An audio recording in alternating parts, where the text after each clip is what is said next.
નમસ્કાર, હું પ્રવીણ। આજે 23 ડિસેમ્બર રાષ્ટ્રીય કિસાન દિવસ અને રાષ્ટ્રીય કિસાન દિવસ પર અમારી વિશેષ રજૂઆત વાયદાનું ગાજર પાછળ ક્વેશ્ચન માર્ક છે અને એ સવાલનો જવાબ શોધવાનો પ્રયાસ કરીશું આજે ડિબેટમાં। ખેતી પ્રધાન દેશ છીએ, ગૌરવ લઈ લઈએ છીએ ખેતી પ્રધાન દેશનું, હરણફાળ ભરી રહ્યા છીએ, ટ્રિલિયન ઇકોનોમીની વાત થાય છે, 22માં આવક ડબલ થશે, 7-8 દિવસ બચ્યા છે। પણ આ તમામ વચ્ચે, આ તમામ વાયદાઓ વચ્ચે શું ખેતી પ્રધાન દેશનું આપણે ગૌરવ લઈ લઈએ છીએ તો દેશના ખેડૂતોની હાલત કે સ્થિતિ ગૌરવ લેવા જેવી છે ખરા? આ સવાલ તમામ રાજકીય પક્ષો માટે છે।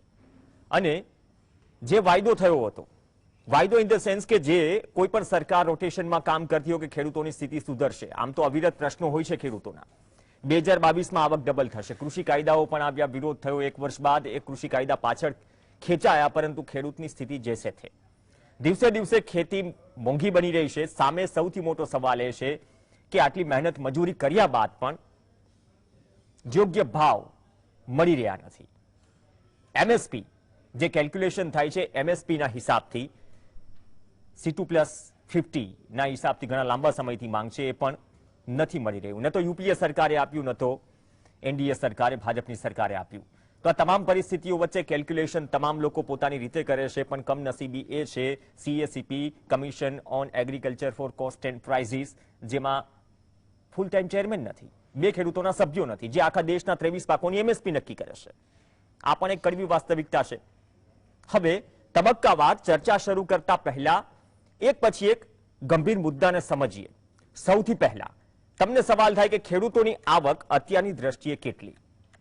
તો એનઓસોનો જે લેટેસ્ટ આંકડો આવ્યો તે હિસાબથી ખેતીની આવક સરેરાશ માથાદીઠ 27 રૂપિયા છે આ દેશમાં, જે આપણે ખેતી પ્રધાન દેશનું ગૌરવ લઈએ છીએ, એનએસઓ સરકારી એજન્સી। હવે તેમાં પણ ખેતી અને ઉત્પાદન એટલે કે સ્પેસિફિક ખેતી જે ઉત્પાદન થાય છે, જે આપણે ક્રોપ લઈએ છીએ, જે પાક લઈએ છીએ, તેની આવક છે 3789 રૂપિયા। તેની સામે મજૂરીની આવક સાહેબ વધારે છે પ્યોર ખેતી કરતા। પશુપાલનની આવક 1558 ની આસપાસ છે, કૃષિ સિવાયનો વ્યવસાય તો આ બાલાપટ્ટાની જમીનને આ બધા આંકડાઓ છે। પણ 10,218 જે સરેરાશ આવક છે માથાદીઠ ખેડૂતની, 86% ખેડૂતો એવા છે જેની પાસે 2 હેક્ટરથી ઓછી જમીન છે। પણ આ 10,000 ની આવકની વાત કરીએ છીએ 218, તેમાંથી ખેતીની મતલબ કે પ્યોર ખેતીની આવક 4,063 રૂપિયા। હવે આવક ડબલ કરવાની વાત કરીએ છીએ તો શું આપણે 27 ની 54 કરીશું? પ્રેક્ટિકલ સવાલ છે, સ્થિતિ ખરાબ છે। અને તેની સામે 2019ના આંકડા પ્રમાણે 50%થી વધુ ખેડૂતો પરિવારો પર સરેરાશ 74,121 નું દેવું છે। ગુજરાતમાં દેવામાંથી બાકાત નથી, પર ખેડૂત પર 30 થી 34 નું દેવું છે સરકારી આંકડા પ્રમાણે। તો અત્યારની સ્થિતિ ખેડૂતોની સમજી લીધી, જે આવક ડબલ કરવાની વાત છે। અને આ જે આવક છે તેના કરતા તો જે મનરેગા છે, મોટાભાગના રાજ્યોમાં મનરેગામાં એક દિવસની મજૂરી 200 રૂપિયા છે, મતલબ કે ખેતી કરતા મનરેગામાં લોકો વધુ કમાય છે। સૌથી વધુ હરિયાણામાં છે પ્રતિ દિવસ 315, તમિલનાડુમાં 273 રૂપિયા। તો તમે વિચાર કરો, ખેતી પ્રધાન દેશમાં ખેડૂત પ્યોર ખેતીથી 27 રૂપિયા પર ડે સરેરાશ કમાય છે, મજૂરીથી વધારે કમાય છે બીજા લોકો। હવે વાત કરીએ આવક ડબલ કરવાનો જે મુદ્દો છે, કેમ કે આવક ડબલ થશે અને કેવી રીતે થશે એ એક સવાલ છે। તો એક્ઝેક્ટ આ સરકારી આંકડા અને સરકારી શબ્દો તમારી સમક્ષ મૂકું। નીતિ આયોગે 2018માં સ્ટ્રેટેજી ફોર ન્યૂ ઇન્ડિયા @75 નામનો રિપોર્ટ તૈયાર કર્યો।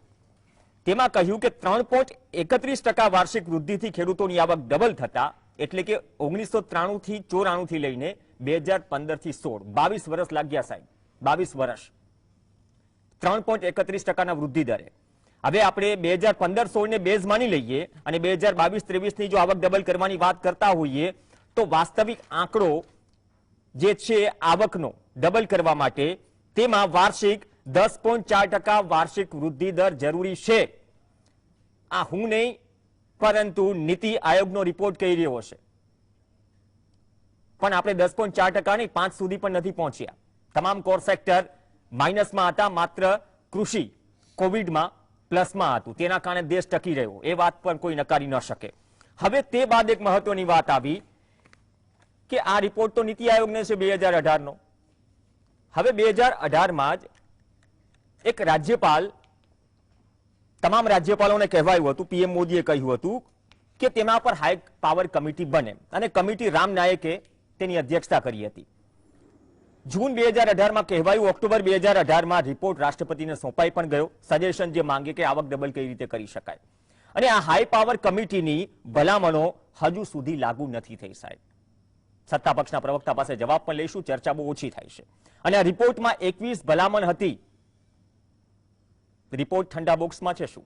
અનિલ ઘનવટના સ્ટેટમેન્ટની જેમ, જે સુપ્રીમ કોર્ટમાં જે ભલામણો ઠંડા બોક્સમાં હતી એ રીતે. અને બીજી વાત કે સૌથી મોટી વાત ભલામણોમાં એમ પણ હતી કે મનરેગાને કૃષિ સાથે જોડવાની ભલામણ પણ કરવામાં આવી. પરંતુ આ રાજ્યપાલોના રિપોર્ટ પર અમલવારી કેટલી થઈ છે એ એક સવાલ છે.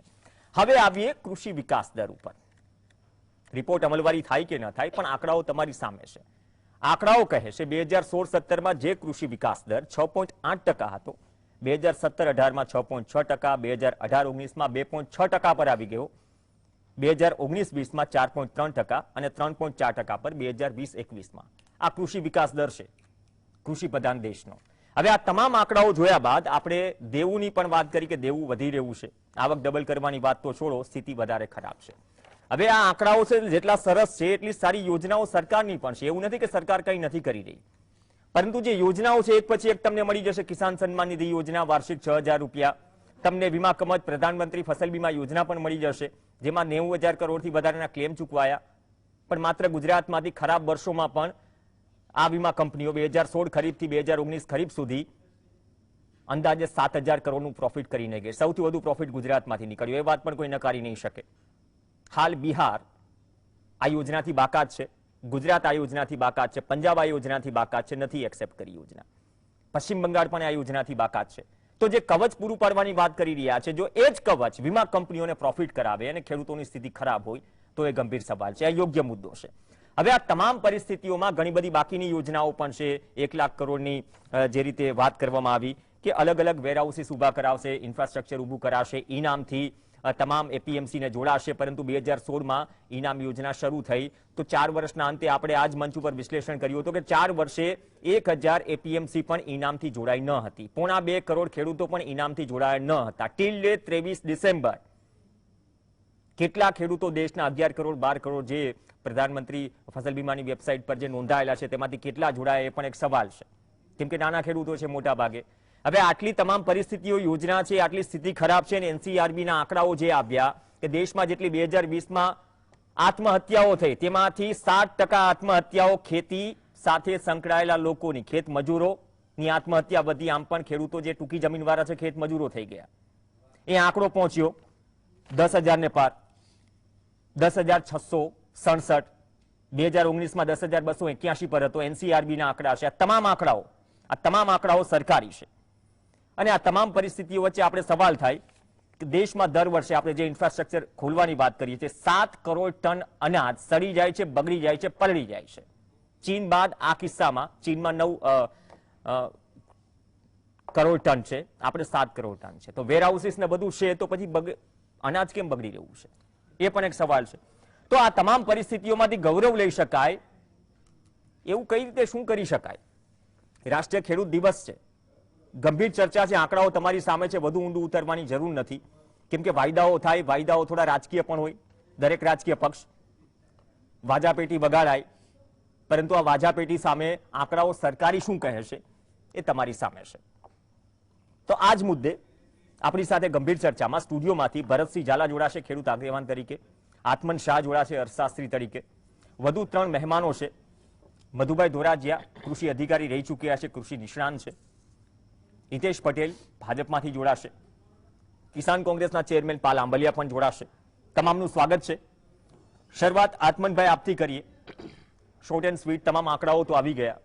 હવે નીતિ આયોગની પણ વાત કરી કે શું સ્થિતિ હોય, જેમાં 5 ટ્રિલિયનની ઇકોનોમીની વાત થઈ કે આપણો વિકાસ દર આટલો હોય તો આપણે આટલા દિવસોમાં આપણે અચીવ કરી શકીએ ગોલ.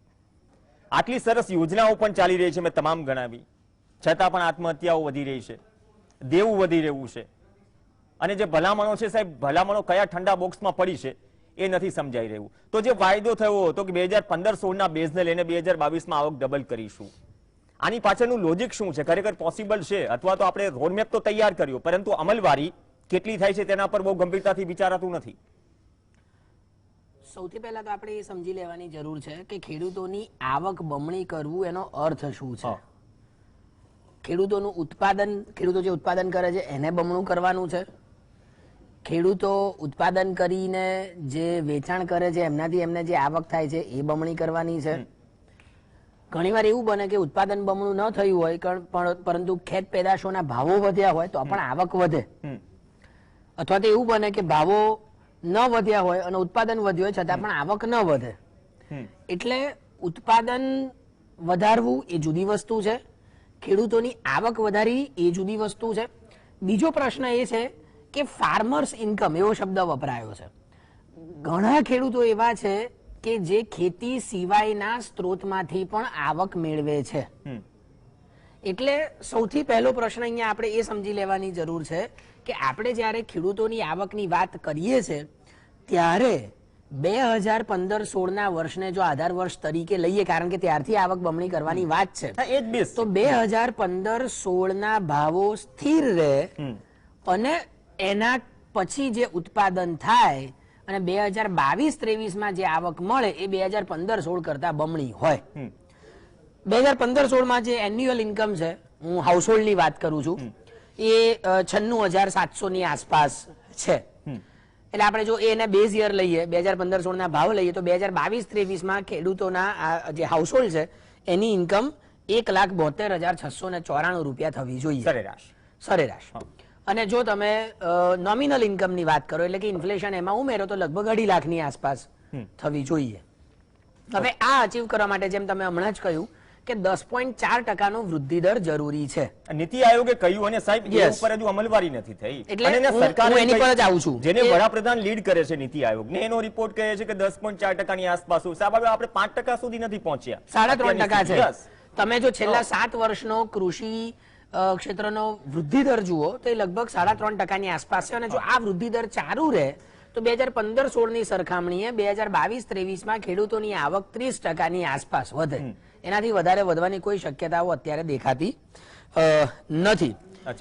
જે બીજી બાબત મારે અહીંયા ખાસ કહેવી છે એ છે કે જેનો ઉલ્લેખ પણ તમે કર્યો કે એપ્રિલ 2016માં ઇન્ટર મિનિસ્ટરિયલ કમિટી બનાવવામાં આવી. 2018માં જેણે રિપોર્ટ સબમિટ કર્યો કે આ ખેડૂતોની આવક કેવી રીતના બમણી કરવી, અને એમાં પણ ઉલ્લેખ કરવામાં આવ્યો છે કે કેટલા ટકાનો વૃદ્ધિ દર અચીવ કરવાનો છે. તો જ્યારે આ ટાર્ગેટ તમારી પાસે ઓલરેડી છે તો પછી એ ટાર્ગેટ અચીવ કરવા માટે કેવા પ્રકારની નીતિ અપનાવવામાં આવી એ મોટો પ્રશ્ન છે. કોઈ રોડમેપ હતો અથવા તો એ ટાર્ગેટ નક્કી કર્યા પછી તમે કોઈ રોડમેપ બનાવ્યો? તો એવું ક્યાંય દેખાતું નથી. એટલે મને લાગે છે ને હવે તો બચી જવાશે, કારણ કે એવું દોડી દેવામાં આવશે કે આ તો કોરોનાને કારણે અમારે આ અચીવ ન થયું. પણ આપણે ધ્યાન રાખવું જોઈએ કે કોરોના કાળમાં માત્ર ખેતી ક્ષેત્ર એવું છે કે જે પોઝિટિવ ગ્રોથ રેટ આપ્યું છે. એટલે એ દલીલ પણ મને લાગે છે કે પાયાવિહોણી ગણાશે કે જો એવું કહેવામાં આવે કે કોરોનાને કારણે ખેતી ક્ષેત્રની આવક અથવા તો ખેડૂતોની આવક અમે બમણી ન કરી શક્યા, બાકી બમણી થઈ ગઈ હોત. પણ એવા કોઈ જ તમે 2020 પહેલાના એટલે 15-16, 16, 17, 18, 18, 19 ને 19-20 ના આ જો ફાઇનાન્શિયલ યર્સ ગણો તો એમાં એક પણ વર્ષ એવું નથી કે જેનાથી પ્રૂવ થાય કે તમે ખેડૂતોની આવક 2022-23 સુધીમાં બમણી કરી શકશો. ઓકે, બહુ સિમ્પલ વાતની વાત કરીએ કે જે ટાર્ગેટ મૂક્યો છે 10 સેકન્ડમાં કહું કે તમારી જે આવક અને તમારી જે લાગત એટલે કે ઇનપુટ કોસ્ટ છે કે ઉત્પાદન ખર્ચ જશે તે પહેલા તમે કેટલું કરતા હતા, અત્યારે જો વધી ગયો છે તો તેની સામે શું તમારી 5 વર્ષ પહેલાની આવક કરતા, સપોઝ કે તમે ચણા વાવ્યા કે ઘઉં વાવ્યા, તેમાંથી તમને કદાચ કંઈ ન રહેવું, બધું જ સારું રહેવું, ન અતિવૃષ્ટિ થઈ ને અનાવૃષ્ટિ થઈ, તો શું એ બાબતમાંથી તમને તમારી આવક ડબલ થઈ છે અથવા તો વધી કેટલી છે? બહુ સામાન્ય, બહુ ગણિત છે. ભરતસિંહ ઝાલા, આમાં છે ને સરકારી આંકડા સરકારની રીતે, વિપક્ષ વિપક્ષની રીતે, સારા આંકડાઓના હોર્ડિંગ્સ બને છે. મેં જે આંકડાઓ આપ્યા એના હોર્ડિંગ્સ નહીં લગાડાય. તો આપના મતે જે ખુદ નીતિ આયોગ કહે છે એ નીતિ આયોગ ના કહ્યા બાદ પણ કઈ કેવી બાબતો છે? ચલો કોવિડ ભૂલી જઈએ, દેશને બચાવ્યો ખેતીએ તો પ્લસમાં હતું આ સેક્ટર, બાકી સેક્ટરની હાલત આપણે જોઈ છે. હવે 22 નહીં તો 25 પણ આવક ડબલ કરવાની જે વાતો થાય છે, આટલી અઢળક યોજનાઓ થાય છે, તો સાહેબ આપણે ચૂકી ક્યાં જઈએ છીએ? ખરેખર આ અમલવારી પ્રોપર થયો તો રિઝલ્ટ જો મળ્યું હોત તો આપણે ચર્ચા કરતા ના હોત, એવી ચર્ચા કરતા હોત કે નહીં બહુ સારી અમલવારી થઈ અને આ આગળ પણ ચાલુ રહેવું જોઈએ. તો ચૂક ક્યાં થાય છે આપના મતે? મોટામાં મોટી ચૂક થાય છે નૈતિક મૂલ્યોની. જ્યારે નૈતિક મૂલ્યોની ચૂક થાય એટલે દેશનું કોઈ દી ડેવલપમેન્ટ ન થાય. આજે કૃષિ દિવસ નિમિત્તે ખૂબ ખૂબ આપને અભિનંદન કે તમે સચોટ માહિતી સાથે લોકોને જાગૃત કરવા એક આ મુવમેન્ટ છેડી છે. સૌ પ્રથમ ગુજરાતમાં 19મી ઓગસ્ટે ગુજરાત સમાચારના પહેલા જ પાનામાં અઠવાડિયામાં 12 ખેડૂતોના આત્મહત્યા, આ ગુજરાત સમાચારનું મેઇન પેમેજ ડેટ લખેલો 19/8/2012 પહેલા જ પાનામાં. જ્યારે 2012માં કુદરતી આપત્તિ દુષ્કાળની કારણે 8 દિવસમાં 12 ખેડૂતો આત્મહત્યા કરી, પહેલામાં આવ્યું. ત્યારબાદ આપણે તાત્કાલિક ગુજરાત સમાચારના પેજ મેઇન પેજને અને બીજા આરટીઆઈના ડેટા સાથે ગુજરાત હાઈકોર્ટમાં રીટ કરી. ગુજરાત હાઈકોર્ટમાં રીટ કરી ત્યારે ગુજરાત હાઈકોર્ટે કીધું નીતિ વિષયક નિર્ણય હોય અમે કંઈ ન કરી શકીએ. ત્યારબાદ સુપ્રીમ કોર્ટમાં ગયા. સાહેબ બહુ મહત્વની વાત છે, નામદાર સર્વોચ્ચ અદાલતે સ્પષ્ટપણે કીધું કે તમામ સરકારોની દિશા ખોટી, ખેડૂતોના હિતમાં કેમ ન બની કોઈ નીતિ. ત્યારે 2014માં માનનીય વડાપ્રધાનશ્રીએ મારા આરટીઆઈના ડેટા અને બીજા રાજ્યના ડેટા એમ કરી અને 2014માં ટોટલ 2,67,000 ખેડૂતોએ આત્મહત્યા કરી હતી એવું નેશનલ ક્રાઇમ બ્યુરોના ડેટા નામદાર સર્વોચ્ચ અદાલતમાં રજૂ થયા. ત્યારબાદ કેસ ચાલતા ચાલતા ચાલતા 6 જુલાઈ 2017ના રોજ નામદાર સર્વોચ્ચ અદાલતમાં સોલિસિટર જનરલ નરસિંહ રાવે કીધું, જે નરસિંહ રાવ સોલિસિટર જનરલ એમને કીધું કે ભારત સરકાર ખેડૂતોની અંગે બહુ ચિંતિત છે, એમાં ખેડૂતોને ઉત્પાદનના પૂરા ભાવે પોતાના ખેતરમાંથી ખરીદી કરવાનું આયોજન કરી રહી છે, પાક વીમાનો કવચ આપી રહી છે. કોઈ પણ ખેડૂત ક્રોપ લોન લેશે અને એનો જો ક્રોપ ફેલ્યોર થશે તો પ્રધાનમંત્રી ફસલ વીમા યોજના અંતર્ગત એની લોન માફ કરવામાં આવશે. ભરતસિંહ, જરા એ લાઈન ઉપર આવું છું. મારી ખાલી સિમ્પલ એટલો સવાલ છે કે સરકાર નીતિ વિષયક નિર્ણયો કે સારી બાબતો વાત કરે, એ જ સરકારની એજન્સી એમ આપે આંકડો કે સાહેબ ખેડૂત પ્રતિ દિવસ સરેરાશ 27 રૂપિયા કમાય છે દેશનો, તો આ નથી લાગતું કે આંકડો સામે છે, સ્થિતિ સામે છે, છતાં વાયદા થઈ રહ્યા છે? એવી તો જાદુની છડી નથી ને કોઈ સરકાર પાસે રાતોરાત તમારી આવક ડબલ થઈ જાય. નો ડાઉટ સરકાર પાસે અઢળક યોજનાઓ છે, પણ આપણે ચૂકી ક્યાં રહ્યા છે આપના મતે? બે સજેશન આપના મતે કે ખેડૂતોને ઉત્પાદનના પૂરા ભાવ મળતા નથી અને પાક નુકસાનીનું સમયસર પૂરું વળતર નથી અને ખેડૂતોને જે સિંચાઈ સવલત માંગી થઈ ગઈ છે. સાહેબ અત્યારે 12 રૂપિયે ડીઝલ ઓઇલ એન્જિનથી હું મારા મશીનમાં સિંચાઈ કરું તો 12 રૂપિયા લીટર પાણી પડે છે. 12 રૂપિયા લીટર પાણી જો ખેડૂત પાતો હોય તો એને શું વધે શું? બીજું, ઉત્પાદનના ભાવ પર હેક્ટરે સરકાર 65,000 રૂપિયા ક્રોપ લોન આપે છે. સાંભળજો વાત, 65,000 રૂપિયા તમે કહો છો કે પર હેક્ટરે ખેડૂતોને ખર્ચો થાય છે, તો દેશ ગુજરાતનો કે દેશનો એક ખેડૂત મને બતાવો કે એને 1 હેક્ટરે 70,000 રૂપિયાની આવક થઈ હોય. સરકાર ચિંતા એ છે ને ઇનપુટ કોસ્ટ વધી છે. મધુભાઈ ધોરાજીયા, આ એક મુદ્દાને થોડો આગળ વધારીએ. મધુભાઈ ધોરાજીયા, અલગ અલગ કૃષિ યુનિવર્સિટીઓ પણ છે ને કેલ્ક્યુલેશન કરે છે અલગ અલગ પાકોનું કે ભાઈ કેટલી ઇનપુટ કોસ્ટ થાય કે ઉત્પાદનમાં મતલબ કે કેટલો ખર્ચો થશે. તેની સામે સીએસીપી કંઈક અલગ આંકડો આપે છે. અહીંથી ભલામણ કરીએ પણ એ ભલામણ ડબલ એન્જિન સરકાર હોય કે ટ્રિપલ એન્જિન સરકાર હોય એ કોમન હોતું નથી. રાજ્ય સરકાર છે પરંતુ સીએસીપી માંથી આવતું નથી. હવે એ એક સવાલ છે. તો આ પરિસ્થિતિમાં સાહેબ જો ખર્ચો જ વધી ગયો, એક સામાન્ય એક્ઝામ્પલ દઉં, 265 રૂપિયા એનપીકે 12-32-16 વધ્યા 265. હવે હેક્ટરે 2 થેલી વાપરવાની થાય એવરેજ ગણીએ 530 રૂપિયા એ વધી ગયા. ડીઝલનો ભાવ છેલ્લા 1 વર્ષથી જે વધ્યો છે, તો તેની સામે રવિ સિઝનમાં જે કિલોએ 40 પૈસાની મજાક કરી છે, હું મજાક કહીશ, કિલોએ હેક્ટરે 40 રૂપિયા, સોરી ક્વિન્ટલે 40 રૂપિયા ઘઉંમાં, તો એ પૂરતું છે? ત્યાં જ મોટું કોન્ટ્રાડિક્શન છે. તો એક્ઝેક્ટ આંકલન કેમ નથી થતું? કેમ પાણીપત્રક જેવું થાય છે? એક્ઝેક્ટ જે ખર્ચ લાગે છે ઇનપુટ કોસ્ટ એ કેમ સાહેબ ઉપર પહોંચાડવામાં નથી આવતી? કેમ વાયેબલ નથી? જો ત્યાં જ સિસ્ટમમાં ખામી હોય તો ગમે તેટલી યોજનાઓ આવશે, આપણે આ ખાડાની ચર્ચા કરતા રહી જઈશું કેટલા દેવાના ડુંગર નીચે છે ખેડૂત.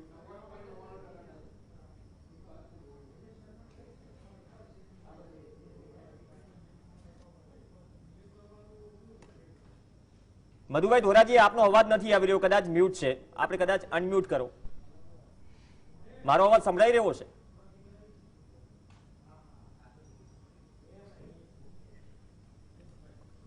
ઓકે, બાદમાં આવીશું. હિતેશ પટેલ, આ જ સવાલ આપને. સરકાર વાયેબલ આંકડા નથી હોતા સરકારી એજન્સીઓના કે ખેતી સારી સ્થિતિમાં છે, 27 રૂપિયા પર ડે. બીજી તરફ સ્થિતિ એ થઈ કે આપણે આટલી બધી યોજનાઓ છે, સાહેબ મોંઘવારી વધી રહી છે, આપણે ઘણી બધી ડિબેટો કરી, સામે પાકના એ ભાવ નથી, જેના કારણે દિવસે ને દિવસે ખેડૂત દેવાદાર બની રહ્યો છે, આટલી બધી યોજનાઓ હોવા છતાં. અને આ સરકારી આંકડાઓ છે, 2018 ની ભલામણો સાહેબ આજ દિન સુધી લાગુ ન થઈ શકી હોય. કૃષિનો વિકાસ દર 6.8 થી નીચે ઉતરી 3.4% પર આવ્યો હોય, તો કઈ રીતે ખેડૂતોની આવક ડબલ થશે? આપણે ચૂક ક્યાં કરી રહ્યા છીએ? યોજનાઓ તો છે આટલી બધી.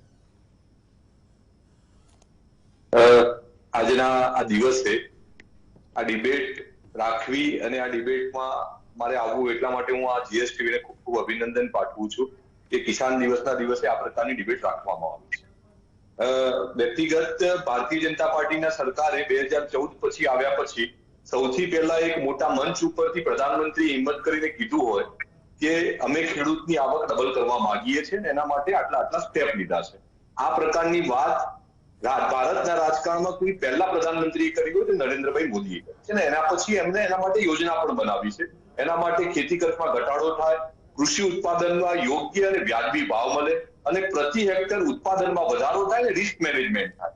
આ 4 પગલા ઉપર ભારતીય જનતા પાર્ટીની સરકારે એક સ્ટેપ ઉપર કામ કર્યું છે અને આ કામ કરવાના કારણે જે પણ પરિણામ આવ્યા છે એ આજે આપણી સામે છે. પણ સરકારે આ 4 પગલા માટે નક્કર કામ કર્યું છે. તો ખેતી ખર્ચમાં ઘટાડો કરવા માટે સરકારે જ્યારે રો મટીરિયલના ભાવ વધ્યા છે, પરંતુ સરકારે સાથે સાથે ખાતરોની સબસિડીમાં પણ વધારો કર્યો છે. 2013-14માં 55,000 કરોડની સબસિડી સરકાર આપતી હતી, તો અત્યારે 80,000 કરોડથી પણ વધારે ખાતરમાં સબસિડી સરકાર આપે છે. સાથે સાથે સરકાર ખેડૂતોના ખર્ચમાં ઇનપુટ કોસ્ટમાં ઘટાડો થાય એના માટે નેચરલ ફાર્મિંગમાં પણ જોડે પ્રમોશન કરી રહી છે. દેશના પ્રધાનમંત્રી પહેલીવાર પ્રાકૃતિક ખેતી માટે કોઈ પ્રધાનમંત્રી ખેતીની વાત કરવા માટે ખેડૂતો વચ્ચે આવતો હોય અને ખેડૂતોને આહવાન કરતો હોય કે પોતાની ઇનપુટ કોસ્ટ ઘટે એના માટે નેચરલ ફાર્મિંગ તરફ જાઓ, જેના કારણે જમીનની તંદુરસ્તી પણ વધશે, માણસોની પણ તંદુરસ્તી વધશે અને તમારો ખેતી ખર્ચ પણ ઘટશે. આ પ્રકારની વાત આપણા પ્રધાનમંત્રી નરેન્દ્રભાઈ મોદીએ ખેતી માટે મૂકી છે. સાથે સાથે ખેત ઉત્પાદનોનો ભાવ યોગ્ય સમયે અને યોગ્ય મળી રહે એના માટે આપણે જે વાત કરી કે સ્વામિનાથન રિપોર્ટ પછી જે ભાવ નક્કી થવા જોઈએ, પરંતુ 2014 પછી પહેલી વાર એમએસપી માટે કોઈએ ભાવ નિર્ધારિત કર્યા હોય, એ પણ પાકનું વાવેતર થાય એના પહેલા એમએસપી નક્કી થાય અને એમાં પણ 2013-14 સુધી માત્ર 700 કરોડની એમએસપી ના ભાવે ખરીદી થતી હતી. આ સરકારે 67,000 કરોડથી પણ વધારે. હિતેશભાઈ, તમામ આંકડા વંદનીય. જો એમએસપી થી ખરીદી વધી છે, નહીં એમએસપી થી ખરીદી વધી છે, મતલબ તમે પણ જાણો છો ને 125 મણ ખરીદી થાય, મારે તો બધી વસ્તુ નથી ખરીદી થતી, ખરીદી વધી છે. હેડ્સ ઓફ આંકડાઓ, કોઈ કોન્ટેસ્ટ નથી કરી રહ્યો. પણ સાહેબ સીધો સાદો સવાલ એ છે કે દર રવિ સિઝન ખરીફ સિઝન પહેલા આપણે વધારીએ. મેં તમને એનપીકે અને ડીઝલના ભાવની વાત કરી, તેની સામે સાહેબ ક્વિન્ટલે 40 રૂપિયા ઘઉંમાં આપણે વધારે આપીએ છીએ, મોટા પોસ્ટરો બનાવીને કોઈ પણ સરકાર કે અમે એમએસપી વધારી. તો આ ગેપ કેવડો મોટો સાહેબ? માત્ર 530 રૂપિયા સાહેબ એનપીકે 12-32-16 માં વધી ગયા, 2 બોરીએ 1 હેક્ટરે. ઇનપુટ કોસ્ટ વધીને તેની સામે એમએસપી મળે છે. પેટ્રોલિયમ પેદાશો ઉપરથી સરકારી નિયંત્રણ હટાવવાનો જે નિર્ણય લેવાયો એ પછી રાસાયણિક ખાતરો અને પેટ્રોલિયમ પદાર્થો આના ભાવ સરકારી નિયંત્રણની બહાર ગયા. આના કારણે આજે જે પણ પરિસ્થિતિ છે, પેટ્રોલ ડીઝલની કહો તમે અને રાસાયણિક ખાતરના રો મટીરિયલની કહો, એ નિર્ણય ક્યારે લેવાયો એની ચર્ચામાં હું નથી પડવા માંગતો, પણ આ નિર્ણય લેવાયો એ પછી પેટ્રોલિયમ પેદાશો અને રાસાયણિક ખાતરોના રો મટીરિયલના ભાવમાં સરકારનું નિયંત્રણ દૂર થયો. એ ભાવ જે પણ આવે એ ભાવને આપણે રો મટીરિયલ દુનિયાના ભાવ સરખા હોય છે એ ભાવે આપણે ખરીદવું પડે છે, પણ સરકારની ઈચ્છા શક્તિ એવી છે કે ખેડૂતનો ખેતી ખર્ચ ના વધે એના માટે સરકાર જેમ ખાતરોના ભાવ વધે છે, સરકાર એની સામે સબસિડીનો ભાવ સબસિડી વધારે છે. એ પણ જનતાના ટેક્સના પૈસે જ સરકાર, કોઈ બી સરકાર સબસિડી આપે છે. એટલે સ્થિતિ એ છે ને હિતેશભાઈ, સામે ભાવ પ્રોપર નથી મળી રહ્યા અને ખેતી મોંઘી થઈ રહી છે. એ વાત તો આપ સ્વીકારો છો ને? અને જે આપણે લક્ષ્યાંક મૂક્યો છે, ખુદ નીતિ આયોગનો રિપોર્ટ કહે છે કે સાહેબ 10.4% વાર્ષિક વૃદ્ધિ દર હોય તો આપણે ડબલ આવક થાય. આપણે 4 સુધી નથી પહોંચ્યા, તો કઈ રીતે ડબલ આવક થશે? મતલબ કે રોડમેપ હિસાબથી આપણે ખુદ નીતિ આયોગને જ ફોલો નથી કરી રહ્યા. સરકારે જોરજીયા સાહેબ પણ બેઠા છે કે સરકારની ઈચ્છા શક્તિના કારણે જે સ્ટેપ લેવાયા છે એના કારણે દેશના ખેત ઉત્પાદનમાં પણ વધારો થયો છે. એ પણ સ્વીકારવું પડશે કે પહેલા જે 200-250 કરોડની વચ્ચે મેટ્રિક ટન ઉત્પાદન થતું હતું એની સામે 300 કરોડ મેટ્રિક ટન અનાજનું ઉત્પાદન થાય છે અને એની સામે બાગાયતનું ઉત્પાદન પણ 350 મેટ્રિક ટન સુધી વધ્યું છે દેશનું. ઉત્પાદન થયું છે એ ધન્યવાદ. કૃષિ નીતિ બનાવી હિતેશભાઈ, ઉત્પાદન થયું છે એ માટે પણ ધન્યવાદ. ચલો, ખેડૂતોને પણ ધન્યવાદ, કેમ કે અલ્ટિમેટલી ખેતરમાં કામ એ કરે છે અને સરકાર પોલિસી બનાવે છે. પણ ઉત્પાદન સાથે સાથે ચલો 50 મણના 100 મણ ઘઉં થયા આ વખતે, પણ એ 50 મણના 100 મણ થયા તો ઘઉંના ભાવમાં મણ દીઠ ભાવ વધારો કેટલો થયો એક વર્ષમાં? એક બ્રેક માટે રોકાઈશું. બ્રેક બાદ તમને એકરથી એકર આપણે વાત કરીએ છીએ ને કે સરકારી આંકડામાં ફૂલ ગુલાબી લાગશે. મેં કીધું ને, સારા આંકડાઓના પોસ્ટર બને, હોર્ડિંગ્સ બને. MSP થી નો ડાઉટ સરકારને હેડ્સ ઓફ, ખરીદી વધી છે, પણ આજે પણ શાંતાકુમાર કમિટીની રિપોર્ટ મુજબ માત્ર 6% ખેડૂતોની MSP થી ખરીદી થાય છે. હમણાં લેટેસ્ટ આંકડો આવ્યો 9%, મતલબ કે 91% જે ખેડૂતો છે એ તો MSP થી બહાર છે.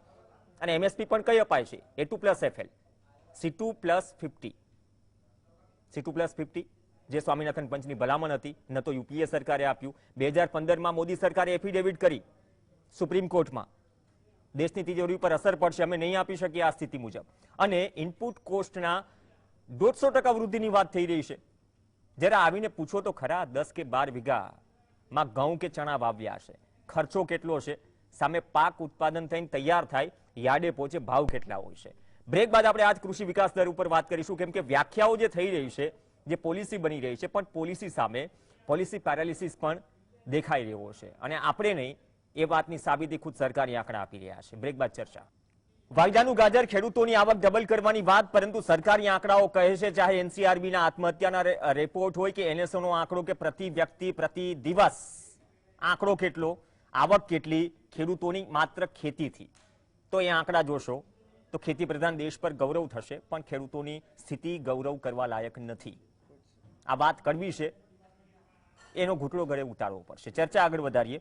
પાલભાઈ આંબલિયા પાસે જાવ એ પહેલા મધુભાઈ ધોરાજી આપણી સાથે જોડાઈ ગયા છે. બ્રેક પહેલા થોડો ટેકનિકલ ઇસ્યુ હતો. મધુભાઈ, સિમ્પલ સવાલ છે, જે આંકડાઓ આવે છે, જે કેલ્ક્યુલેશન કે જે આંકલન થાય છે, આપણે હિતેશભાઈની એ વાતની પણ ચલો ન અવગણવી જોઈએ. એ વાત પણ સાચી કે ચલો ખરીદી વધારી, ઉત્પાદન વધાર્યું, તો ખેડૂતોએ ઉત્પાદન વધાર્યું છે, તો ખરીદી વધારી, પણ સામે આવક સાહેબ બમણી થવાનું જે રોકેટ સાયન્સ આપવામાં આવે છે, એ રોકેટ સાયન્સમાં પ્રેક્ટિકલી જે નીતિ આયોગ વાત કરે છે, એ લક્ષ્યાંકને તો આપણે ફોલો કરી શકીએ એમ નથી. તો રાતોરાત તો આવક ડબલ નહીં થઈ જાય ને, અને આ જ લક્ષ્યાંક આપણે ફોલો નહીં કરીએ તો આવક તો 10 વર્ષે પણ ડબલ નહીં થાય. મધુભાઈ ધોરાજી. ખરેખર પ્રવીણભાઈ, આ રાષ્ટ્રીય કૃષિ વિકાસ, રાષ્ટ્રીય કૃષિ કિસાન દિવસ નિમિત્તે સૌને શુભેચ્છાઓ. ખાસ તો જે કઈ આપણે વાત થઈ, કારણ કે જે આંકડાઓ છે કૃષિ વૈજ્ઞાનિક દ્વારા તૈયાર થતા હોય છે, અને એ જ આંકડાઓ જ્યારે CPC સાથે પહોંચતા હોય છે ત્યારે એ ખરેખર એ એડોપ્ટ થતા, જેને કઈ ભલામણ કરેલી છે ને ભલામણ કરતા કંઈક વિરુદ્ધ એ આવી જતા હોય છે. એટલે જે ખરેખર ખેડૂતોને જે આવક બમણી કરવાનું છે, એ ફક્ત ખાલી એક જેને કહે કે એ બોલ્યા એટલું જ છે, પછી પાછળથી કોઈ પણ એક્શન એક્શન એ લેવાતું નથી. જેમ ભાઈએ કીધું કે ઇન્કમ ડબલ કરવી છે, તો ઇન્કમ ડબલ કરવા માટે જે આપણે ઉત્પાદન છે તો ઉત્પાદન પણ વધારવાનું છે, અને સાથે સાથે ખેડૂતોની જે આવક છે તો ભાવ પણ એ વધવા જોઈએ. જેમ ખર્ચો વધે છે તો ખર્ચ વધે છે, તો ખર્ચની સાથે જે કઈ ભાવ, ખર્ચના ભાવ આંકડા, મોંઘવારી વધે છે, તો મોંઘવારી સાથે સાથે એ ખેડૂતોને ભાવ પણ એ વધવા જોઈએ. એટલે આ ખરેખર ખેડૂતોની આવક આપણે ડબલ કરીએ તો બંને ઉત્પાદન પણ વધારવું જોઈએ અને સાથે સાથે એની ભાવ પણ વધારવું જોઈએ. હવે ઉત્પાદન વધારવા માટે જે ટેકનોલોજી ખરેખર ખેડૂતો સાથે પહોંચાડવી જોઈએ, એ ખેડૂતો પાસે ટેકનોલોજી પહોંચતી નથી. અને આજે જેને કહે કે 100% આજે પ્રાઇવેટીકરણ આજે થતું જાય છે, એ પ્રાઇવેટીકરણ આજે થવાનું જે મુખ્ય છે. તો આજે જે કઈ સરકાર, જે કઈ કૃષિ યુનિવર્સિટી છે, તો કૃષિ યુનિવર્સિટીની ભલામણો આજે ખરેખર એક સાઈડ પર રહી જાય છે, અને પ્રાઇવેટ એટલી બધી આજે ભલામણ આવી છે કે ખેડૂતોનો ખર્ચ ખરેખર એ વધી રહ્યો છે. આજે ખરેખર સાહેબ ઉત્પાદન વધશે, આપણે ગમે એટલા બણગા ફૂકીશું, આ સરકાર ફૂકે મધુભાઈ આ સરકાર બણગા ફૂકે કે ભવિષ્યની કોઈ પણ સરકાર બણગા ફૂકે, ઉત્પાદન વધારશે પણ સામે આવક. મેં તમે 40 રૂપિયા ક્વિન્ટલે, સાહેબ 40 રૂપિયા 100 કિલોએ, મેં 5 મણે. હવે આ સ્થિતિ એ છે ને સાહેબ, ઇનપુટ કોસ્ટ વધી રહી છે, એ વાત આપણે સ્વીકારવા તૈયાર નથી. આ સરકાર એમ કહે છે કે અમે સબસિડી વધારી દીધી, એ વાત પણ સાચી છે, પણ સબસિડી વધાર્યા સાથે સાથે ખર્ચા વધી ગયા ને સાહેબ. ખેતી જ્યારે ખોટમાં જશે તો આપણે પછી ગમે ત્યાંથી સલાહ આપીશું કે નાનો ખેડૂત દેશની શાન બનવો જોઈએ, પણ એ તરફ આકર્ષાશે કઈ રીતે? લાખના 12,000 કરીને કોણ ખેતી કરે? સવાલ એ છે ને. એટલે જેમાં કીધું કે સહાય વધારી તો ખેડૂતો પાસેથી વસૂલ કરીને સહાય વધારી છે. કોઈ એમ કહેતો હોય કે ખેડૂતોને 6,000 રૂપિયા પ્રધાનમંત્રી જે કઈ સહાય યોજના અંતર્ગત આપવામાં, તો 6,000 રૂપિયા ને 6,000 રૂપિયા એ ખેડૂતો પાસેથી જીએસટી ના નામે એ વસૂલ કરી અને પછી આપવામાં આવ્યા છે. એટલે ખરેખર તો ખેડૂતોની સહાય યોજનાઓ છે એ ફક્ત ખાલી આપણે એમ કહીએ છીએ કે સારી છે, પણ એ હકીકતમાં તો ખેડૂતો પાસેથી વસૂલ કરીને ખેડૂતોને પાછા એ આપવાની આવી યોજનાઓ છે. આજે બિયારણ છે તો બિયારણ કપાસનું એક બિયારણ તમે લઈ લો તો કપાસનું ખેડૂતોને જયારે ઉત્પાદન થાય છે ત્યારે 1 કિલોના 250 રૂપિયા છે, અને એ જ એનું એ બિયારણ પ્રાઇવેટ કંપનીઓ રાતોરાત એને 450 ગ્રામનું પેકિંગ કરી અને ખેડૂતોને 770 રૂપિયા 810 રૂપિયા સુધીમાં આપવામાં આવે છે. તમે વિચાર કરો, 450 ગ્રામના 810 રૂપિયા, અને આમાં આપણું સરકારી નિગમ પણ આપણું જોડીએ છે. સરકારી નિગમ જે છે કે એની છે એક માર્કેટ ઇન્ટરવેન્શન તરીકેની કામગીરી કરવાની ફરજ છે કે ખેડૂતો પાસેથી ખોટે જે કે પ્રાઇવેટ છે એ ભાવ વધારે ન લઈ શકે, અને એને બદલે આજે જે કે પ્રાઇવેટ કંપનીઓ સાથે એ નિગમ એ બેસી ગઈ અને સરકારી ભાવ પ્રાઇવેટના ભાવ સાથે સરકારી નિગમના ભાવ રાખવામાં આવે તો આ ખેડૂતો પાસેથી વસૂલાત જ કરવાની છે. એટલે ખરેખર જે ઇનપુટ કોસ્ટના છે ભાવ એ ખરેખર વધ્યા છે, અને એના વધારે જીએસટી ના કારણે ખેડૂતો પાસેથી વસૂલ કરી અને ખેડૂતોને પાછું આપવામાં છે. ટ્રેક્ટર છે તો ટ્રેક્ટરની કિંમત તમે 4 લાખ રૂપિયા ટ્રેક્ટર લો તો 18% ટેક્સ, 18,72,000 રૂપિયા ખેડૂતો પાસે વસૂલ કરવામાં આવે, અને પછી તમે જે છે એ 45,60,000 રૂપિયા તમે સહાય આપવામાં આવે. હવે એ ખરેખર તો જીએસટી તો મતલબ કે મધુભાઈ એક અર્થે કાઢીએ, પાલાંબલિયા જે મધુભાઈ કહી રહ્યા છે, કોઈ વસ્તુ છે ને બાકાત નથી ભાવ વધારામાંથી. તમે ખેત ઓજારો લઈ લો, તમે બિયારણ લઈ લો, તમે જંતુનાશક દવા લઈ લો, તમે ખાતર લઈ લો, ભલે સબસિડી આપી પરંતુ 265 રૂપિયા એક થેલીએ વધી ગયા. આ ગુજકો માસોલ કહે, જેને બિલ ખરી. આજકાલ યુરિયાની પણ અછત ચાલી રહી છે. દર્શક મિત્રો 10 સેકન્ડમાં પાલભાઈને સવાલ કરું એ પહેલા જે હાર્દ જે છે મધુભાઈ ધોરાજીયાનો, એ સિમ્પલમાં એ વાતથી સમજાવી જઈએ કે ખાડો ક્યારે પડે આવકમાં. જેમ કે છેલ્લા આમાં સિંગતેલના ડબ્બાના ભાવના નામ લેવાય એમ નથી ને, કે 1 કિલોએ 20 રૂપિયા વધ્યું સિંગતેલ, 1 કિલોએ 20 રૂપિયા, તો સામે તમે એ કેલ્ક્યુલેશન લગાવશો કે 1 મણે એટલે કે 20 કિલોએ મગફળીના ભાવ 400 રૂપિયા વધ્યા શું? તમને તફાવત સિમ્પલી સમજાઈ જશે. પાલાંબલિયા આટલી બધી યોજનાઓ છે, તમારી સરકારમાં પણ હતી, આ સરકારમાં પણ છે, પણ સ્થિતિ સુધરતી નથી સાહેબ. રોડમેપ મુકાય છે, વિપક્ષ તરીકે તમે વિરોધ કરો છો, સત્તા પક્ષ ફૂલ ગુલાબી આંકડાઓ દેખાડે છે, પણ આજે પણ એનએસએનો આંકડો કહે છે 27 રૂપિયા ખેતીમાંથી કમાય છે આ ખેડૂત. તો જે પ્રધાનમંત્રીએ લાલ કિલ્લાની પ્રાચીર પરથી 15મી ઓગસ્ટે કહ્યું કે નાનો ખેડૂત દેશની શાન બને, કઈ રીતે બનશે શાન? 27 રૂપિયા પર ડે ખેતીની આવક દેશના ખેડૂતને. પ્રવીણ, સૌથી પહેલા તો આજે જીએસટીવી ના માધ્યમથી રાષ્ટ્રીય કિસાન દિવસ નિમિત્તે બધાઈને હાર્દિક શુભેચ્છાઓ, અને તમે આજે આ ડિબેટ રાખી છે એના માટે અભિનંદનને પાત્ર છે. પ્રવીણ, ઘણી બધી વાતો થઈ, મારે વાતોમાં નથી પડવું. હું દેશી માણસ છું, ખેડૂત છું, અને ખેતરમાં બેસીને જ અત્યારે ડિબેટ કરું છું, એવું સમજી લ્યો તમે.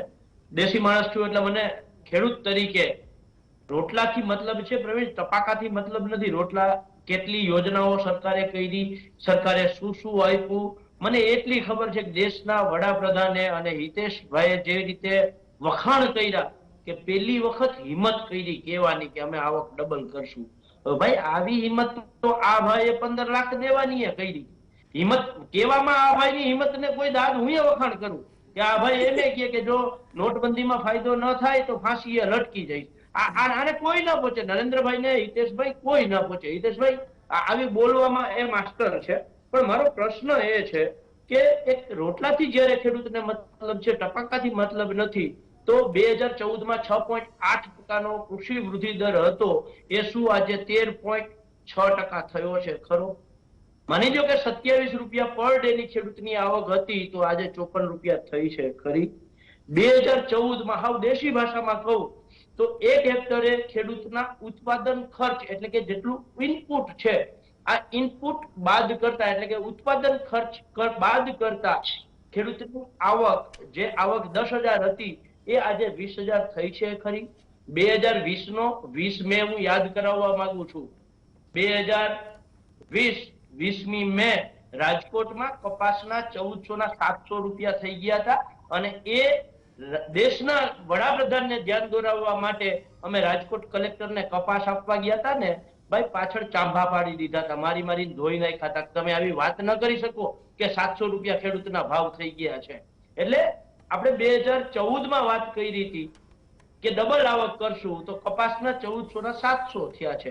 એની સામે પ્રવીણ તમે હિસાબ કરો તો ડીઝલ ક્યાં પહોંચ્યું છે, ખાતર ક્યાં પહોંચ્યું છે, દવા ક્યાં પહોંચી છે, બિયારણ ક્યાં પહોંચ્યું છે, મજૂરી ક્યાં પહોંચી છે. આ બધું થવા પાછળનું કારણ પ્રવીણ એ છે કે સરકારની જે નીતિ છે એ નીતિમાં ક્યાંક ખોટ છે. કેવી રીતે ખોટ છે હું તને સમજાવું. દાખલા તરીકે બીજ નિગમ છે, બીજ નિગમ એને 2000 કરોડનો ધંધો હતો બીજ નિગમનો, એ ખાનગી કંપનીઓને હેન્ડઓવર કરી દેવામાં આવ્યું. બીજ પ્રમાણિત રાજ્ય ગુજરાત રાજ્ય બીજ પ્રમાણિત જે નિગમ છે આની અંદર પ્રવીણ 400 કર્મચારીઓ હતા, આજે 3 કર્મચારીઓ છે. અને આપણા ખેતી નિયામક મોદી સાહેબ જે હતા એને આ 3 કર્મચારીઓમાં એના હેડ બનાવીને હમણાં મોકલવામાં આવ્યા છે. અને ત્યાં જે છાયાબેન હતા એ અત્યારે ફરજમાં ક્યાંય કરતા ક્યાંય નથી, અત્યારે નિરાતે બેઠા છે. એવી જ રીતે ગુજરાત જમીન વિકાસ નિગમ આપણે ભ્રષ્ટાચારમાં પકડાણું એટલે સરકારે એને બંધ કરી અને બેસાડી દીધું, તાળા મારી દીધા ગુજરાત જમીન વિકાસ નિગમને. ગુજરાત રાજ્ય નિકાસ નિગમ લિમિટેડ નામની આપણી એક સંસ્થા છે. આ કોઈને ખબર છે કે નિકાસ નિગમ છે એ ગુજરાત રાજ્યના ખેડૂતોના પાકની નિકાસ ક્યાં કરે છે, કેટલી કરે છે, એની નીતિઓ શું બનાવે છે, કઈ કરતા કઈ નથી ખબર. તમે 6,000 રૂપિયા આપો એના મોટા મોટા વખાણ કરો, તમે પ્રધાનમંત્રી પાક વીમા યોજના બનાવો એની મોટી મોટી જાહેરાત કરો અને સામે આપો શું? પ્રવીણ તમે વાત કરી તારા પ્રોમોમાં તે કહ્યું કે 7,000 કરોડનો વીમા કંપનીઓને ફાયદો થયો. પ્રવીણ હું એમ કહું છું કે આ વીમા કંપનીઓને 40,000 કરોડની ખોટ જવાની હતી, એની સામે 40,000 કરોડની ખોટ વીમા કંપનીઓ પર પણ આવીશું. બાલાબલિયા સવાલ એ છે ને હિતેશ પટેલ આટલી બધું તમે ઇન્ફ્રાસ્ટ્રક્ચર સમજાવ્યું, કોઈ બેમત નહીં. 1,20,000 કરોડ પ્રધાનમંત્રી કિસાન સન્માન નિધિ થકી આપ્યા. હમણાં એક જો કે 3 મહિના પહેલાની યોજના છે, સ્માર્ટફોન 1500ની ઓફ, પેલા જીએસટી બિલ લાવવા બધું થઈ રહ્યું છે. પણ મૂળ વાત હજુ એ વાત પર ટકેલી છે ને કે યોગ્ય પોષણક્ષમ ભાવ સરકાર C2+50 મુજબ આપી શકતી નથી. સરકારનું ખુદનું એફિડેવિટ છે. તો પછી ખર્ચાઓ ઓછા કઈ રીતે કરી શકાય હિતેશભાઈ? દેવું વધી રહ્યું છે અને દેવું વધે તો આ સરકાર માટે નહીં, કોઈ પણ સરકાર માટે નહીં, દેશ માટે ઠીક વાત નથી. તો કૃષિ પ્રધાન દેશનું ગૌરવ લઈ શકીએ વાદ વિવાદ કે આક્ષેપ કર્યા વગર. અમુક વાતો તો સ્વીકારવી પડશે ને હિતેશભાઈ કે આપણે એ નીતિમાં નિષ્ફળ ગયા છીએ, કામ કર્યું પણ પરિણામ નથી મળ્યું. 5 વર્ષે પરિણામ શું?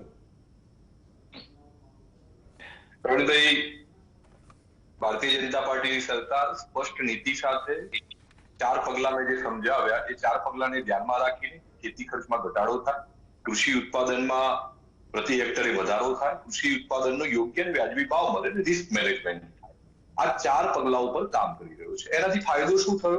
તો તમે કહો છો કે કૃષિ ઉત્પાદનનો યોગ્ય અને વ્યાજબી ભાવ મળ્યો કે નહીં, તો 13ની કમ્પેરિઝન તમે 21 સાથે કરશો તો તમને ધ્યાનમાં આવશે કે મગફળીનો ભાવ 13માં શું હતો અને હમણાં તમે સિંગ તેલના ડબ્બાની ભાવ વાત કરી તો આજે મગફળીનો શું ભાવ છે એ કમ્પેરિઝન કરશો તો તમને ધ્યાનમાં આવશે. કપાસનો 13માં શું ભાવ હતો અને વર્તમાનમાં શું ભાવ છે એ ધ્યાનમાં કરશો તો તમારી વાતને મોહર લગાવું 10 સેકન્ડનો સવાલ હિતેશભાઈ આજે બહુ કોમન સવાલ હિતેશભાઈ.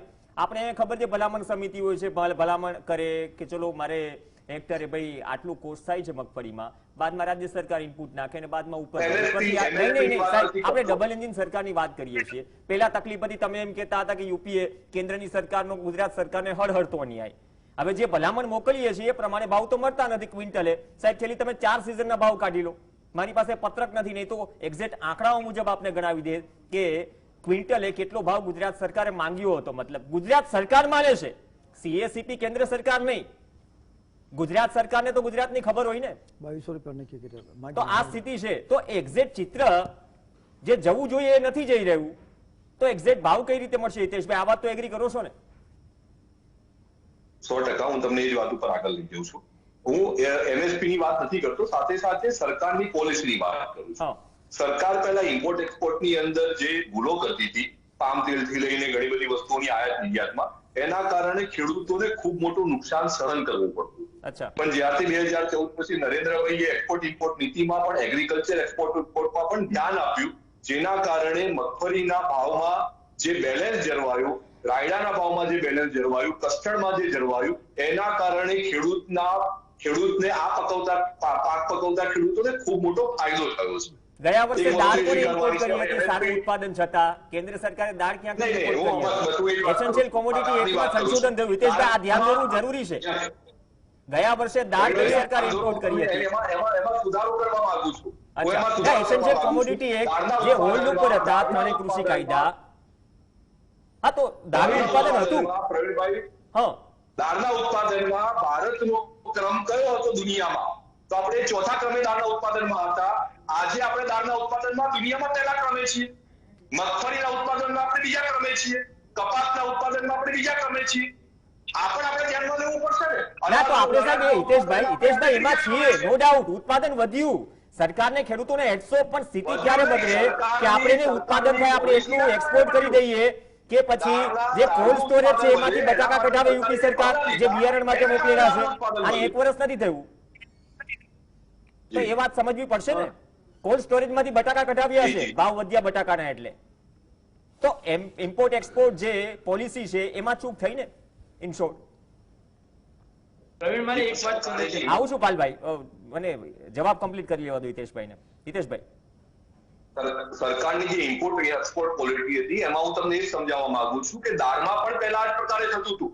દાળનું ઉત્પાદન 100% ભારત, દાળનું સૌથી વધારે ખપત પણ ભારત કરે છે દુનિયામાં. એના કારણે દાળનું જે ઉત્પાદન છે એ પહેલા જે આપણે મંગાવવું પડતું હતું એના કરતા ઓછું મંગાવવું પડે છે, અને સામે આપણે ઉત્પાદન વધારીશું એ પણ આપણે જોવું પડશે. ઓકે, પાલાંબલિયા, ચલો ઇમ્પોર્ટ એક્સપોર્ટની એક ક્વિક રિએક્શન પાલાંબલિયા તમારી પાસેથી લઈ લઉં કે ભાવ જળવાય એના માટે સરકાર એ પ્રકારે પોલિસી બનાવી રહી છે કે જેથી ભાવ મળે. મગફળીના, કપાસના અનફોર્ચ્યુનેટલી નથી મળી રહ્યા. આ વર્ષે થોડા ભાવ હતા, ગયા વર્ષે ન હતા. પાલાંબલિયા, તો આમાં તો સારી વાત નહીં. તમે સારી વાત કરો છો, સત્તાપક્ષ સારી વાત કરે છે, સ્થિતિ તો ઠીક નથી ને. વાયબલ આંકડા હોતા જ નથી એનો સોના ક્યારે કે ખેતી સદ્ધર હોય. પ્રવીણ, આ નિકાસ આયાત નિકાસ નીતિની બાબતની મારે વાત કરવી છે. જ્યારે ડુંગળી માર્કેટમાં આવવાની હોય એની પહેલા 5 લાખ મેટ્રિક ટન ડુંગળી મગાવવામાં આવે. જ્યારે કઠોળ આવવાનું હોય એની પહેલા 1.5 લાખ મેટ્રિક ટન કઠોળ મગાવવામાં આવે. હિતેશભાઈ તે કહે છે કે 2013 ના કપાસના આંકડાઓ જોઈ લ્યો, ભાવ જોઈ લ્યો. 2013 માં મગફળીના, હિતેશભાઈ આ માર્કેટિંગ યાર્ડનો રિપોર્ટ છે 2013 નો. હું તમને મોકલું છું, તમારું સરનામું મને મેસેજ કરજો, બરાબર છે. 2013 માં મગફળીનો સામાન્ય ભાવ એવરેજ 1200 રૂપિયા હતો અને કપાસનો ભાવ 1300 રૂપિયા હતો. તમે મને એ કહો ત્યારે ખાતરનો ભાવ શું હતો, ત્યારે બિયારણનો ભાવ શું હતો, ત્યારે ટ્રેક્ટરના ડીઝલનો ભાવ શું હતો, ત્યારે મજૂરીનો ભાવ શું હતો. અને તમે જે વાત કરતા હતા કે 4 પગલાઓ સરકારે લીધા, જે મેં કહ્યું ખેડૂતને રોટલાથી મતલબ છે, ટપાકાથી નથી. તમે 4 પગલા લ્યો, 8 પગલા લ્યો, 16 પગલા લ્યો, 64 પગલા લ્યો. પગલાની તો વાત થઈ રહી છે પણ રિઝલ્ટ નથી નીકળતું. આત્મન શાહ, પાલભાઈ એક મિનિટ, સમયનો અભાવ છે. પાલાંબલિયા, જો 4 પગલા લ્યો, 8 પગલા લ્યો, સરકારને વિપક્ષ સામે વાત કર્યા કરશે. 2012-13 માં ભાવ મળી રહ્યા હતા, અત્યારે એક સિઝન ભાવ ન મળ્યા, ફરી થોડા ભાવ મળી રહ્યા છે. પણ વાત તો એ છે ને કે પોસાય એમ સ્થિતિમાં નથી. માત્ર ખેતી ઉપર નિર્ભર ન કરી શકે, ખાલી ખેતીની આવક છે. એક સિમ્પલ એક સ્ટડી, આપ તો અર્થશાસ્ત્રી છો, એક સ્ટડી છે રંગનાથ ચંદ્રશેખર રાવ અને ઘનશ્યામ પાંડેની. કેમ કે આપણે ઇમ્પોર્ટ જે કરીએ છીએ પેટ્રો પ્રોડક્ટ્સ, એમાંથી 13% ખેતીવાડીમાં વપરાય છે. સાહેબ, 1 એકર ધાન પર 117 લીટર ડીઝલ વપરાય છે. 1 એકર ઘઉંમાં 83 થી 84, ચલો એવરેજ 100 લીટર પકડી લઈએ. બહુ સિમ્પલ વાત કે 100 લીટર વાપરું છું હેક્ટરમાં. બળદગાડું તો ગયું, મતલબ બહુ ઓછો ઉપયોગ થાય છે, હજી થાય છે. પણ આપણે અપગ્રેડ કરવાની વાત કરીએ તો માત્ર 20 રૂપિયાની વાત કરી લઈએ, 20 રૂપિયા એવરેજ ફરક આવ્યો ડીઝલમાં, બાદમાં ઘટ્યો, બીજા નંબરની વાત છે. સાહેબ હેક્ટરે 2000 રૂપિયા સુધી ઇનપુટ કોસ્ટ વધી ગઈ. બહુ સિમ્પલ વાત છે, ચોખાગીના મોંથાળની જેમ ગળે ઉતરી જાય. આત્મનભાઈ, તો આનાથી મારી ઇનપુટ કોસ્ટ વધી, મને શું એ ભાવ મળ્યો છે અને નથી મળ્યો તો કન્ઝ્યુમરને પણ મોંઘું પડી રહ્યું છે ને.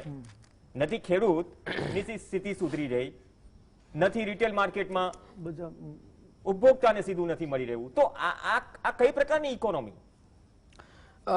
મને એવું લાગે છે કે જે વિષય છે કે ખેડૂતોની આવક બમણી કેવી રીતના થશે, તો એના સોલ્યુશન શું છે? હું તો સીધી રીતે ખેતી સાથે સંકળાયેલો માણસ નથી, પણ જે પોલિસી લેવલના જેને આપણે સોલ્યુશન્સ કહીએ, મને લાગે છે કે બે બાબતો સૌથી વધારે મહત્વની છે. પહેલી બાબત કે જેમાં કોઈ બેમત નથી એ છે કે ખેડૂતોને એમના પાકના એમના એ જે ઉત્પાદન કરે છે એના યોગ્ય ભાવ મળતા નથી, એમાં કોઈ બેમત નથી. બીજી જે વાત મારે કરવી છે એ છે કે અત્યારે જે જમીન છે એ નોન એગ્રીકલ્ચરલ ઇકોનોમિક એક્ટિવિટીઝ માટે વપરાઈ રહી છે અને એમાં સતત વધારો થઈ રહ્યો છે. એટલે બીજી બાજુ જો તમારે ખેડૂતોની આવક બમણી કરવી હોય તો રસ્તો શું રહે? તો કે તમે એવા પ્રકારની ટેકનોલોજી અપનાવો અથવા તો એવા પ્રકારનું એ રીતે ઉત્પાદન થાય, ઉત્પાદન પદ્ધતિ એવી હોય કે જેથી ઉત્પાદકતા વધે, જેને આપણે પર હેક્ટર પ્રોડક્શન કે પર એકર પ્રોડક્શન કહીએ છીએ, એમાં વધારો થાય. બીજી બાબત જે મારે કહેવી છે, ખાસ કરીને ખરીફ સિઝન અને રવિ સિઝન. બરાબર, રવિ સિઝન આપણી એવી છે કે જે વરસાદ આધારિત નથી ખેતી, કારણ કે એ ખેતી એવી થાય કે જો સિંચાઈનું પાણી હોય તો થશે અથવા તો પાણીનો સંગ્રહ કરેલો હશે તો થશે. હવે તમે એના જો આંકડા જુઓ, જો હું કદાચ ખોટો ન હોઉં તો જેટલી ખેડવા લાયક જમીન છે એમાંથી 40% જમીન ઉપર જ જે પેદાશ થાય છે એ રવિ પાકમાં ઉપયોગમાં લેવાય છે, બીજી 60% જમીન ઉપયોગમાં લેવાતી નથી રવિ ક્રોપ માટે. બરાબર, કારણ કે વરસાદ આધારિત ખેતી છે ને સામે સિંચાઈની યોજના નથી, તો સિંચાઈ માટેનું પાણી નથી. એટલે એ બધી બાબતોમાં જો સુધારા થાય તો આવક બમણી કરી શકાય છે. પણ મને લાગે છે કે ખરેખર જ્યારે આપણે આવક બમણી કરવાની વાત કરતા હોઈએ ત્યારે ઓલરેડી આનું રોડમેપ બનેલો હોવો જોઈએ અને પછી તમે એમ કહો કે અમારે આવક બમણી કરવાની છે એના માટેના યોજનાઓ છે. એક્સપ્રેસવે બની ગયો, ભરતસિંહ જે વાત કરી, એક્સપ્રેસવે બની ગયો, દરેક સરકારો બનાવે છે. આ નીતિ આયોગે ચલો તમામ રાજ્યપાલો પાસેથી આ સૂચનો પણ મંગાવ્યા. 21 ભલામણો છે, આમાંથી કેટલી ભલામણો, જેમાં મનરેગાની પણ વાત થઈ, પણ જે દેશમાં વર્તમાન સ્થિતિમાં મનરેગામાં પર વ્યક્તિ મતલબ કે પર ડે જો મજૂરીમાં કમાતો હોય એનાથી 4 ગણી ઓછી આવક જો માત્ર ખેતીની હોય તો શું સમજવું? પ્રવીણભાઈ, એક ને એક બે જેવી વાત છે કે ટોટલ દેશની વસ્તી અને ટોટલ દેશનું બજેટ, ટોટલ દેશની વસ્તીનો 70 કરોડથી વધારે જનતા ખેતી અને ખેતી સાથે પશુધન સાથે મજૂરી સાથે સંકળાયેલો હોય, એની પાછળ કેટલો રૂપિયો વપરાય છે અને બાકીના જે 35 કરોડ લોકો વધે છે એની પાસે કેટલો વપરાય છે. મારો કહેવાનો મતલબ છે કે ગરીબોને શોધ્યા કરતા દેશના અમીરો કેટલા છે એ અમીરોને શોધી લો એટલે આનો જવાબ મળી જાય. ઘઉંની વાત કરી કે સિમ્પલ વાત એ છે ને ભરતસિંહ, મારી વાત સાંભળો, એક ટમેટું એપીએમસી માં આવે 1 રૂપિયા કિલો વેચાય, એવી તો કઈ જાદુની છડી છે કે એપીએમસી નું ગેટ કૂદીને બહાર જાય, ડાળી પર 10 નો કિલો વેચાતું હોય. આ જે અંતર જે છે એ અંતર આપણે ઓછું કરવું પડશે ને. એના માટે ભાવ કારણ કે આપણા ભારતની અંદર કાયદો હતો કે 1 રૂપિયે એકાનો તમે લફોણાઈ શકો. ખેડૂતો પાસેથી 370 રૂપિયા તમે ઘઉં ખરીદી દીધા અને બજારમાં ઘઉંના ભાવ 700 રૂપિયા. બટાટા અત્યારે જામનગર બાજુ ડુંગળી થઈ 8 રૂપિયા કિલો ડુંગળી કોઈ લેતા નથી અને અમદાવાદમાં 28 રૂપિયા કિલો ડુંગળી છે. તો ખેડૂતો મોબાઈલ કંપની વાળો મોબાઈલના ભાવ નક્કી કરી શકે, પાણીની બોટલ વાળો 22 રૂપિયા ભાવ નક્કી કરી શકે, તો ખેડૂતો એના ઉત્પાદનના ભાવ એ કેમ ન નક્કી શકે? અને બીજું એમએસપી, અરે એમએસપી નહીં, એમએસપી નહીં, ખેડૂતોને ઉત્પાદનના પૂરા ભાવ આપવાની અમારી માંગણી છે કે બજાર ભાવ છે એના કરતા 10% ઓછા રાખી અને તમે ઉત્પાદનના ભાવ નક્કી કરો. મારા ભાઈ ઓલી વાત કરી મગફળીની તમે દર વર્ષે 4000 કરોડ રૂપિયાની ખરીદી કરી તો કેટલો નફો કમાણા એની માહિતી આપો. દર વર્ષે ગુજરાત સરકાર 4000 કરોડ રૂપિયાની મગફળી ખરીદી હશે, ચાહે ઢેફા આવતા હોય, હળી આવતી હોય, તો એક મગફળી કોને વેચી અને એમાં કેટલું તેલ ગયું અને કેટલો નફો કમાણા? તો કહેવાનો મતલબ એ છે કે સ્પષ્ટ એક સરકારની નહીં, તમામ સરકારોની ખેડૂત વિરોધી આર્થિક નીતિ એ ભારતના 70 કમિશનોએ સ્પષ્ટ આદેશ આપેલો છે Okay. કે તમામ સરકારોની દિશા ખોટી છે. ચલો દિશા અને ખેડૂતોના દશા તો હિતમાં નીતિ ખરાબ છે, બનાવો. તો શું સાચી દિશામાં જઈ રહ્યા છે? મધુભાઈ ધોરાજીયા, સમયનો અભાવ છે, 1.5 મિનિટ આપની પાસે. બજેટ આપની પાસે આપો, શું બજેટ. exact ડેટા પણ આવે છે કે પાણી પત્રકની જેમ ઓફિસમાં બેઠા બેઠા ફોન કરીને પૂછી લેવાનું શું વાવ્યું છે? ભાઈ ચણા વાવ્યા છે 20 એ રીતે, એટલે એ ડેટા આવે છે, એ ડેટાના આધારે એનાલિસિસ થાય, નક્કી થાય કે ના શું સ્થિતિ છે ખેડૂતોની. ખરેખર તો જે આપણે અત્યારે જે કૃષિ વૈજ્ઞાનિકો જે આંકડા અત્યારે તૈયાર કર્યા છે અને એ આંકડા આપણે જો કપાસના આંકડા લઈએ તો કપાસની અંદર 1 રૂપિયાનું ખેડૂતો રોકાણ કરે છે અને એની સામે ફક્ત ને ફક્ત આ 2020ની સાલમાં 67 પૈસા 1 રૂપિયાના રોકાણ સામે 67 પૈસા જેને કમાણી થઈ છે, બાકી 33 પૈસાની ખોટ કરી છે. જે કપાસનો વિસ્તાર આજે 27-28 લાખ હેક્ટર છે. મગફળી છે તો મગફળીની અંદર પણ એ 25 લાખ 20 લાખ હેક્ટરનો મગફળીનો વિસ્તાર છે, તો મગફળીની અંદર પણ ફક્ત અને ફક્ત એ 10 પૈસાનો જે એનો વધારો થયો છે, બાકી જે ને એ ખોટ કરે છે. એટલે આ મોટા ભાગને ખેતી આપણી ખોટમાં ચાલે છે અને એનું કારણ મુખ્ય કારણ હોય તો એ ભાવ વધારો, ઇનપુટ કોસ્ટની ભાવ વધારો છે અને ખેડૂતોને જે આર્થિક રીતે જે પોષણક્ષમ જે ભાવ મળવો જોઈએ એ મળતા નથી. અને આના માટે આપણું જે ઇન્ફ્રાસ્ટ્રક્ચર છે એ પણ એમાં ખરેખર અપૂરતું છે, કારણ કે આજે Okay. મગફળી તૈયાર થઈ ગયો અને એ સ્ટોરેજ એની પાસે ન હોય અને તો એ પણ એ બગડવાની છે. આજે ફક્ત આજે યોજના બનાવી તો એક ગોડાઉન બાંધવું હોય તો 2.5-3 લાખ રૂપિયાનો ખર્ચો થાય અને એની સામે એ ખેડૂતોની મજાક કરીને તમે 30,000 રૂપિયા તમે 35,000 રૂપિયા તમે એ સહાય આપો તો આ ખેડૂતોની ખરેખર મજાક છે. ઓકે, ચલો તો હિતેશભાઈ, સમયનો અભાવ છે, આંકલન જરૂરી છે પરિસ્થિતિનું. મધુભાઈ ધોરાજીએ જે કહ્યું, આંકલન સામે છે તમામ સરકારી રિપોર્ટ, આંકલન જરૂરી છે. ત્યાં સુધી આવક ડબલ નહીં થાય, આપણી પાસે કોઈ ફોર્મ્યુલા તો છે નહીં એવી રાતોરાત કોઈ પણ સરકાર પાસે કે 5 વર્ષમાં આવક ડબલ થાય. ફોર્મ્યુલા જી, સરકારનો પ્રયત્ન 100% નાણાકીય બજેટમાં ગુજરાત સરકાર પહેલ કરે. હિતેશભાઈ, આ બજેટ સત્રમાં કે 50% બજેટની રકમ ફાળવો. હિતેશભાઈ, બજેટ સત્રમાં. ઓકે, હિતેશભાઈ, ભરતસિંહજી, પ્રવીણભાઈ, ભરતસિંહની વાત અને ધોરાજીયા સાહેબની વાત, એ બંને વાતનું સંકલન કરીને મારી વાત ટૂંકમાં પૂરી કરી દઈશ. જી. ભરતસિંહભાઈએ જે બજેટની વાત કરી તો 2014 પહેલા 21,000 કરોડનું બજેટ હતું, એની સામે 2014 પછી દર વર્ષે 1.25 લાખ કરોડ રૂપિયાનું બજેટ ખેતી માટે ફરવાય છે. બીજી વાત ધોરાજીયા સાહેબે ખૂબ સારી કરી છે ઇન્ફ્રાસ્ટ્રક્ચરને લઈને. તો ઇન્ફ્રાસ્ટ્રક્ચર માટે એ ઇન્ફ્રાસ્ટ્રક્ચર એગ્રી ઇન્ફ્રાસ્ટ્રક્ચર ખેડૂતો માટે સૌથી મહત્વનું હોય છે. એમાં સ્ટોરેજ, કોલ્ડ સ્ટોરેજ અને કોલ્ડ ચેન આ સૌથી મહત્વની હોય છે. આ સરકારે એના માટે 1 લાખ કરોડ રૂપિયાનું પ્રાવધાન કર્યું છે. ત્રીજી વાત જે કરી છે ભરતસિંહભાઈએ કે ખેડૂત પોતાના માલનો ભાવ પોતે નક્કી કરવો જોઈએ, એના માટે કેન્દ્ર સરકારની ઈચ્છા શક્તિ હતી. એના માટે આજે 3 કૃષિ કાયદા લાવવામાં આવ્યા હતા અને કેટલીક નારાજગીના કારણે 3 કૃષિ કાયદા આપણે રદ કરવા પડ્યા. એની પાછળનો જો આપણે હાર્દ સમજીશું તો એપીએમસી ની બહાર જઈને ખેડૂત પ્રોસેસ હાઉસ અને ખેડૂત વચ્ચે સીધો સમન્વય થાય, એના માટે સૌથી પહેલા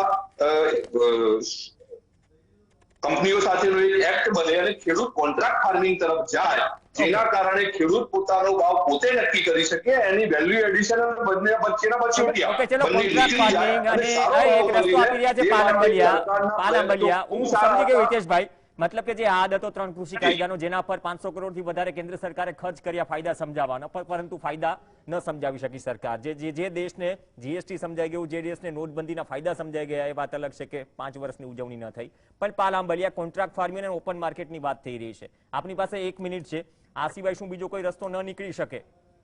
જો આપણે હકની જ વાત કરતા હોય, આજે સમૃદ્ધિની જ વાત કરતા હોય. હા પ્રવીણ, સરકાર પોતાની મૂડીનું રોકાણ કરવું જોઈએ, ખર્ચ નહીં. સરકાર જાહેરાત માટે અને પોતાની વાહવાહી માટે ખર્ચ કરે છે. દાખલા તરીકે દરેક ખેડૂતને 6,000 રોકડા આપવા, આ ખર્ચ છે, બરાબર છે. રોકાણ એને કહેવાય કે ડેમ ગુજરાતમાં કેટલા બન્યા, આ રોકાણ છે સરકાર, બરાબર છે. એક પણ ડેમ તો બન્યો નથી. બીજી જે હિતેશભાઈ વાત કરતા હતા, બહુ મજાની વાત કરી કે કેટલાક લોકોને ન સમજાવી શક્યા એટલે 3 કાળા કાયદા પાછા ખેંચ્યા. તો હિતેશભાઈને હું પૂછવા માંગુ છું કે હિતેશભાઈ, નરેન્દ્રભાઈ અરે તમારે કઈ વાંધો ખરી? તમે ઇનડાયરેક્ટ એમ કહો છો કે નરેન્દ્રભાઈ એટલા નબળા છે કે કેટલાક લોકોને સમજાવી નથી શકતા, જેને નરેન્દ્રભાઈ આતંકવાદીઓ કહેતા હતા, જેને નરેન્દ્રભાઈ અમારા જેવા લોકો જે દુષ્પ્રચાર કરે છે, એપીએમસી રાજકોટનું મુગલનો ભાવ, પછી તમે 2013 નો મગફળીનો ભાવ 350 થી 800 ચલો કૃષિ કાયદા ઉપર આવી ગયા પાલ આંબલિયા કન્ક્લુઝનમાં. ચલો એકાદ 2 મિનિટ તો એવી ન જ બને 60 મિનિટની ડિબેટમાં કે એકબીજાને પાછળ છોડવાની હોડ જામે નહીં, પણ આમાં કોઈને પાછળ નથી છોડવાના. આપણે આગળ વધવાનું છે. સમયનો અભાવ છે. હિતેશભાઈ, પાલભાઈ સમય નહીં આપી શકું બંનેમાંથી એક પણ પ્રવક્તાને, એ બદલ માફી ચાહું છું. પણ વાત એ નીકળી કે રોડ મેપ છે એક્સપ્રેસ વે જેવો, પરંતુ અમલવારી કેમ સિંગલ પટ્ટી રોડ જેવી છે. તમામનો આભાર હિતેશભાઈ, મધુભાઈ ધોરાજીયા, પાલ આંબલિયા, આત્મન શાહ અને ભરતસિંહ ઝાલાને. અંતમાં એક આંકડો પણ છોડતો જાઉં, કેમ કે જે આપણે કુપોષણની વાત કરીએ છીએ, કે જે ઇન્ફ્રાસ્ટ્રક્ચર કન્ક્લુડ કરવાની કે વધારવાની વાત કરીએ છીએ, તો દેશમાં વર્ષે 7 કરોડ ટન અનાજ બગડી જાય છે, પલળી જાય છે. છેલ્લો જે સંસદીય સ્ટેન્ડિંગ કમિટીનો રિપોર્ટ આવ્યો, 406 કરોડનું અનાજ બરબાદ થયું. 406 કરોડનું લેટેસ્ટ ગયા વર્ષે મે થી ઓગસ્ટ વચ્ચે, 2020માં મે થી ઓગસ્ટ વચ્ચે સરકારી ગોડાઉનમાં 1550 લાખ કરોડનું અનાજ બરબાદ થયું. આજે ક્વોન્ટિટી એટલી છે કે ફૂડ કોર્પોરેશન ઓફ ઇન્ડિયા અનુસાર અનાજની બરબાદી 15% કરતા વધુ છે. અને જો કદાચ અનાજ ન બગડ્યું હોત તો દેશની 50% જે બેઘર વસ્તી છે તેને ઘણા મહિનાઓ સુધી આ અનાજ ચાલત. જે સ્કીમથી મફત અનાજ કેન્દ્ર સરકાર આપી રહી છે. કેન્દ્ર સરકાર પૈસા લઈ રહી છે જનતાના ટેક્સ પેટે, એ જ પૈસા ખેડૂતો કે જનતા માટે વાપરી રહી છે. પણ આટલી લાખો કરોડની યોજના છતાં આત્મહત્યા વધી કેમ રહી છે, ખેતી કેમ ઘટી રહી છે, ખેતી મોંઘી કેમ બની રહી છે, એનો જવાબ નથી. અથવા તો સ્થિતિ એટલી ખરાબ છે જેની સાબિતી ખુદ સરકારી આંકડાઓ આપે છે. તો આ દાવાનું જે ગાર્ડર છે, લટકી રહ્યું છે, અને ક્વેશ્ચન માર્ક છે, એ ક્વેશ્ચન માર્કનો જવાબ 5-5 વર્ષે બદલાતો રહેશે. સરકાર પણ બદલાય ન બદલાય, પરંતુ ખેડૂતોની સ્થિતિ બદલાવી જોઈએ જો આપણે ગૌરવ કરતા હોઈએ કે આ દેશ ખેતી પ્રધાન દેશ છે. નમસ્કાર.